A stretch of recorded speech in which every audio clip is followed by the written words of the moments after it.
welcome back to the show. Ryan Leopold joins us today because it's Mortgage Monday, and we're talking real estate. And, Ryan, it's interesting to look back at Ramona and Ryan were both talking about, and just the different pieces of a real estate transaction, the parts that can be easy or hard, the emotional side, the who to listen to, understanding the market, and then there's this whole other aspect, of course, of that they both mentioned is preparing with the money, because ultimately you're buying a house, and it takes money to buy things, and you have to figure out where you're going to get that money. Yeah, and probably today it's more critical that the mortgage side of things, the mortgage ducks in a row, per se. Mortgage ducks. It's more important those are in a row today because there's so many things that are always changing, and it's a ever-evolving mortgage world that's, like we've talked about forever, it's as tough as it's been in 4 or 5 years, that it takes a lot of preparation and a lot of planning to make sure that those ducks are in a row. And when you find that dream house and you finally get it under contract, that the mortgage side is waiting for you. And yeah, it's crucial today. So what are if we were talking about the ducks in a row for buying a house, because somehow that's become the theme is ducks in a row today, what are maybe those top 5 ducks, those top 5 things that somebody really needs to do to really, assure that the possibility of moving into that house? Yeah, so I'd say, first of all, not only is it tough to get a property under contract and find that perfect property, but getting the mortgage from the beginning of pre-approval all the way through, let's have a goal of actually getting a loan closed and getting a home and, getting a mortgage associated with that house.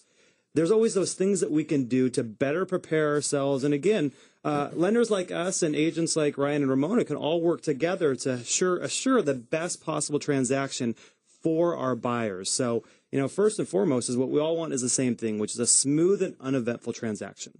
So really that's how I think a good mortgage practice today should be designed around going after that priority. Okay.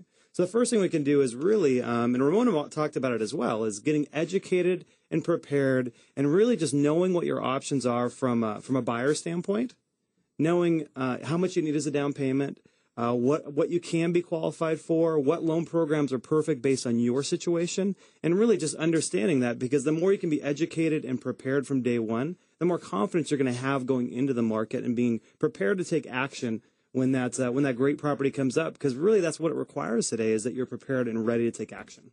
And it takes confidence to be able to do that, because that just taking action, it's so easy to sit here, behind a microphone, or if you're a real estate agent or a mortgage lender, and say, well, yeah, you just need to take action. But the reality is you're asking somebody to essentially pick the place they're going to live for the next 5 or 10 years. And there's a big financial commitment to that. So, how do you help them really prepare to just take action? There's some big numbers and big financial pieces that have to be in place. Yeah, I like that word confidence. I think confidence comes through being educated and organized and prepared. And, I think that it really just comes down to, I think we take for granted sometimes, at least on the mortgage side, that people who've never been through the process, or even people who bought multiple homes before, it's kind of a confusing process, and that the more they can really understand how it all works and the mechanics, and choosing great professionals to help them through the process, really is going to have a higher probability of making it a good,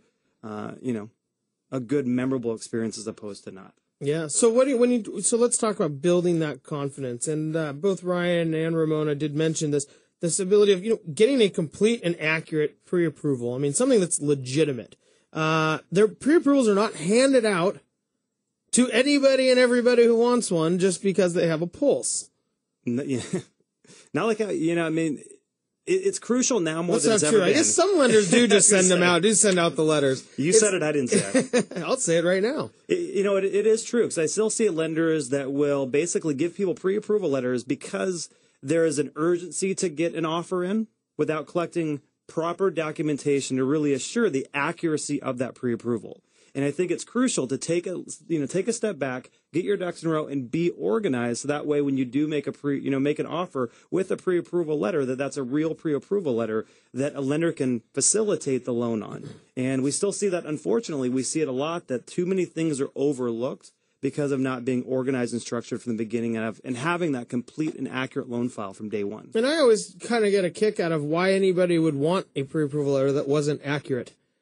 Why would you even want it? Like, okay, good. So go write it on your own piece of paper. Yeah. If it doesn't matter, if there's no substance behind it, then go make some letterhead and write it on your own paper if it doesn't matter to you. Well, and I think it all comes down to, in my overall theme with the way that we do business, is really having a relationship with our clients, but also a relationship with the partners that we work with. And that being a big part of that is real estate, is that, if agents want a pre-approval letter, let's all work together to take the clients through the process to assure that we're going to have that information. And like you said, have an accurate pre-approval. But sometimes the clients don't know how crucial that really is. And they think their situation is fine without, knowing all the details when it comes to credit, how we look at income, how we look at assets, and all the intangibles that go into what a lender looks for when you're going to get that final approval. So once you have that pre-approval piece, as Ryan was talking about, this can now take anywhere from 3 weeks to find a house to, it can take 6 months, it can take years, Ryan's got new best friends he's been driving around all over town that are probably listening right now going, thanks, Ryan.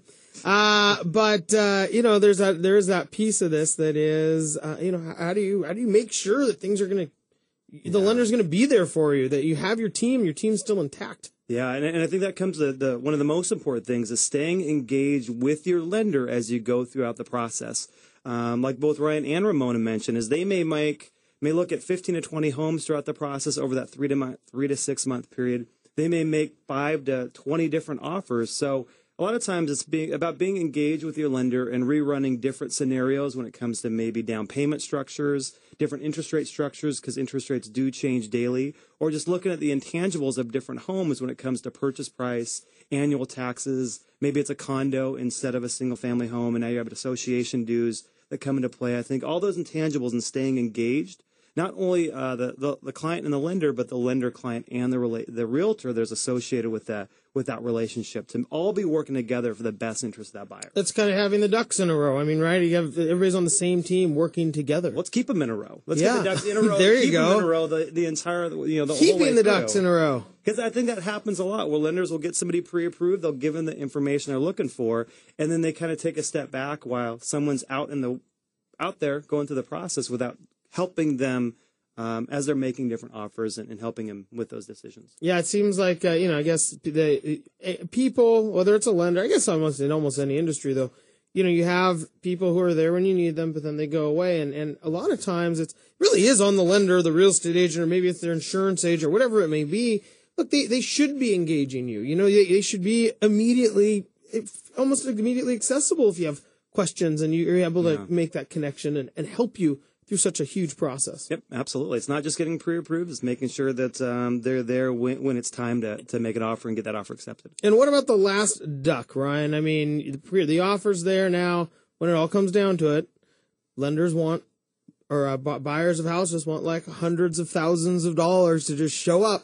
Mm-hmm. $250,000. It's just $500,000, like showing up somewhere so they can spend it on a house. Yeah, so the last piece of that is actually, once they're actually in contract and they finally found that home and a seller agrees to sell it to them, is staying, again, engaged in, a lot of it has to be proactive communication by a good lender who's going to let everyone involved in the transaction know how things are progressing. So whether it be the agent who helped you buy the home, to the escrow company, to the appraisers, to the listing agent, they're going to communicate information to the seller.